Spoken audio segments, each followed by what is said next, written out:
최근 국회에서 자치경찰제 도입 법안이 발의됐지만 일선 경찰의 반발이 적지 않습니다. 특히 이번 국정감사에서도 자치경찰제 도입이 주요 쟁점이 될 것 같은데요. 이슈앤토크. 오늘은 자치경찰제 도입 논란에 대해서 알아보겠습니다. 한라대학교 경찰행정학과의 이정덕 교수 스튜디오에 모셨습니다. 교수님 어서 오십시오. 네, 반갑습니다. 네. 국회 논의가 시작이 됐고 12월 입법 그리고 내년도 시행으로 많은 사람들이 지금 알고 있는데요. 교수님 지금 어떻게 어디까지 추진되고 있는 것입니까? 네, 그 20대 국회 때죠. 2019년 3월 더불어민주당 소속의 이제 홍익표 국회의원이 경찰법, 경찰공무원법 전면 개정안을 대표 발의해서 자치경찰제 법제화를 본격 추진했었는데요. 20대 국회 임기 만료로 법률안이 자동 폐기됐습니다. 21대 국회 임기가 5월 30일 시작된 지 이제 8월이 좀 넘었는데요. 더불어민주당 소속 김영배 국회의원이 대표 발의한 경찰법 전부 개정 법률안에 대한 논의가 본격화되었습니다. 그만큼 정부와 여당의 추진 의지가 강하다고 볼 수가 있겠는데요. 고위공직자범죄수사처와 수사권 조정 법률안이 속도를 내면서 같이 맞물려 있는 자치경찰제가 이번에 한꺼번에 논의 과정을 거치는 것으로 보입니다. 여당이 과반을 훨씬 넘는 의석을 가지고 있는 만큼 이번에는 어떤 방식으로든 출발을 할 것으로 보이는데요. 법률안은 현재 해당 상임위원회인 행정안전위원회에 상정이 되어 있는 상태입니다. 해당 상임위원회를 통과하게 되면 법률안의 체계 작구 심사를 담당하는 법제사법위원회를 거쳐서 본회의에서 표결을 거쳐야 하는 과정이 현재 남아 있습니다. 네, 정부 여당의 의지가 강하다는 말씀을 해주셨습니다. 주민 친화역의 어떤 치안 서비스를 제공하기 위해서 전체적으로 본다면 한 20년 전부터 계속해서 논의가 돼 왔고 최근에 국민 인권 보호를 위해서 검경의 수사권 조정의 과정에서 이 자치경찰제 정부안이 만들어진 것 아니겠습니까? 맞습니다. 좀 더 자세히 설명해 주시겠습니까? 네, 이 자치경찰제도라는 것이 한마디로 말씀드리면 지방자치단체에 이제 경찰권을 부여하고요. 그다음에 이제 경찰의 설치, 운영, 유지에 관한 책임을 갖다가 이제 지방자치단체가 담당하는 제도입니다.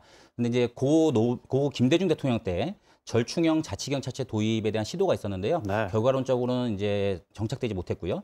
또 고 노무현 대통령 때 기초단위 중심의 주민 밀착형 자치경찰제가 시도가 됐는데 이때는 이제 수사권 조정과 맞물려서 같이 이제 실행이 될 것으로 보여서 시범 지역까지 선정을 했었는데 결과적으로는 좀 자초가 됐습니다. 그다음에 이제 이명박 대통령 때는 이제 대통령 공약사항이기도 했는데요. 기초 단위로 추진을 하고 광역은 장기 검토 과제로 남겨뒀었는데 사실은 이 부분도 사실은 진행이 제대로 되질 못했습니다. 그리고 이제 박근혜 대통령 때 자치경찰의 사무를 주민생활 밀착형 사무와 특별 사법경찰 사무로 제한하는 내용을 골자로 한 안이 추진이 됐었는데요. 사실은 이제 동력을 제대로 받지 못하고 이제 멈춰버린 상태가 되겠습니다. 경찰의 입장에서는 수사의 범위와 권능이 커지고요. 그리고 국가경찰과 자치경찰이 나뉘어서 각자의 어떤 역할을 추구한다라고 하는 입장에 대해서 지금 반대를 하고 있어요. 왜 그렇습니까? 왜 반발이 계속해서 이어지고 있나요?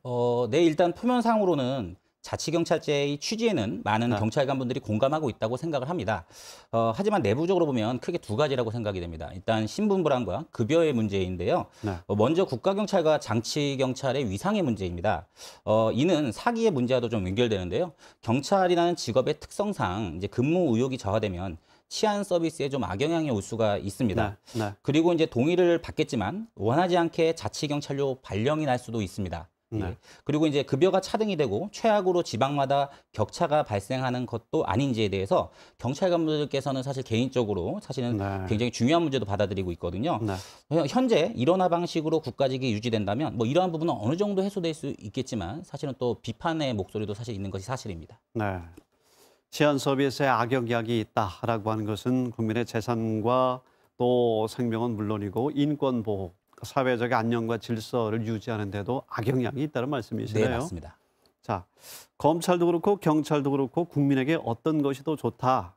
그렇기 때문에 필요하거나 필요하지 않다라고 설명을 좀 해주었으면 좋겠는데 각자의 어떤 입장과 처지만 설명을 한단 말이에요. 그래서 연구자이신 이정덕 교수님께서 도민들의 입장에서 어떤 장점이 또 단점이 있는지 좀 나눠서 설명해 주시면 좋을 것 같습니다.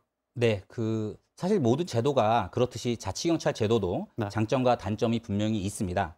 장점은 뭐 지금보다 지역 맞춤형 치안 서비스가 좀 가능해지고 경찰 간의 책임감이 좀 높아질 수 있다는 점이 되겠고요. 자치경찰이라는 소속감을 가질 수 있다면 자치단체와 협업을 통해서 치안의 취약 요소를 좀 먼저 발굴하고 네. 그다음에 예산에 반영을 해서 선제적으로 범죄 예방 대책을 수립할 수도 있겠고요.